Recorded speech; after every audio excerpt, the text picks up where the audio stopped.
வணக்கம் நண்பர்களே, இது உங்கள் பணத்தை மிச்சப்படுத்துவதும் ஆப்பரலர் தமிழ் சேனல். இன்னைக்கு மார்ச் 20 வெள்ளிக்கிழமை. பூ மார்க்கெட்ல மல்லிகைப்பூவோட விலை கொஞ்சம் உயர்ந்திருக்குங்க. கூடவே கனகாம்பரம், முல்லை, சாமந்தி, ரோஜா பூக்களுடைய விலைகளுமே கொஞ்சம் உயர ஆரம்பிச்சிருச்சு. இன்னைக்கு நீங்க விசேஷத்துக்கோ இல்லை அலங்காரத்துக்கோ அல்லது வியாபாரத்துக்கோ பூக்கள் வாங்க போறீங்கன்னா உங்களுக்கு கொஞ்சம் பட்ஜெட் அதிகமாக செலவாகுங்க. அதுக்கு தகுந்த மாதிரி பிளான் பண்ணிக்கோங்க. இன்னைக்கு மல்லிகைப்பூ கிலோ 500 ரூபாய்க்கு விற்பனை ஆகிட்டு இருக்கு. முல்லைப்பூ கிலோ 450 ரூபாய்க்கு விற்பனை ஆகிட்டு இருக்கு. ஜாதி மல்லி கிலோ 400 ரூபாய்க்கு விற்பனை ஆகுது. சூப்பர் ரோஜா ஒரு கட்டு 180 ரூபாய்க்கு விற்பனை ஆகிட்டு இருக்கு.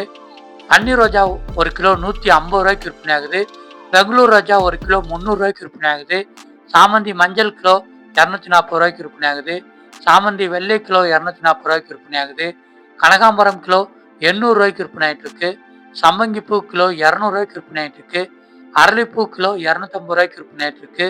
செண்டுமல்லி கிலோ 120 ரூபாய்க்கு விற்பனை ஆகிட்டு இருக்கு. தாமரைப்பூ ஒன்று 25 ரூபாய்க்கு விற்பனை ஆகிட்டு இருக்கு. துளசி ஒரு கட்டு 30 ரூபாய்க்கு விற்பனை ஆகிட்டு இருக்கு. மறிக்கொழுந்து ஒரு கிலோ 60 ரூபாய்க்கு விற்பனை ஆகிட்டு இருக்குங்க. இன்னைக்கு வார கடைசி ஆரம்பிக்குது அப்படிங்கிறதுனால பூக்களோட விலைகள்ல கொஞ்சம் விலை உயர்ந்திருக்கு. நேற்று இருந்த விலைகளை விட கிலோவுக்கு 100 ரூபா முதல் 150 ரூபா வரைக்கும் எல்லா பூக்களுமே விலை உயர்ந்துருச்சுங்க. நீங்க 6ஆம் மார்க் பார்த்தாலே தெரியும், பூக்களோட விலைகள்லாம் மேலே பார்த்து இருக்குது. நேற்று இருந்த விலையை விட இன்னைக்கு கொஞ்சம் விலை அதிகமாக இருக்குங்க. நீங்கள் பூக்களை விலைக்குறைவாக வாங்கணும் அப்படின்னு நினச்சிங்கன்னா மார்க்கெட்டுக்குள்ளே வந்து 1 அல்லது 2 கடையில் விலை விசாரித்து எங்கே விலைக்குறைவாக இருக்கோ அங்கே நீங்கள் பூக்களை வாங்கி வீட்டில் நீங்களே கட்டிட்டீங்க அப்படின்னா விலைக்குறைவாக பண்ண முடியுங்க.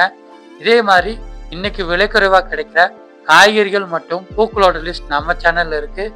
சேனலை நீங்கள் சப்ஸ்கிரைப் பண்ணிட்டீங்கன்னா கடைக்கோ மார்க்கெட்டுக்கோ போகிறதுக்கு முன்னாடி என்னென்ன காய்கறிகள் வாங்கினா லாபம், என்னென்ன பூக்கள் வாங்கினா லாபம், என்னென்ன பழங்கள் வாங்கினா லாபம் அப்படிங்கிற லிஸ்ட்டை நீங்களே ரெடி பண்ணிக்கலாங்க. நாளைக்கு பூக்கள்லாம் என்ன விலைக்கு விற்கிதுன்னு பார்க்கலாம். நன்றி.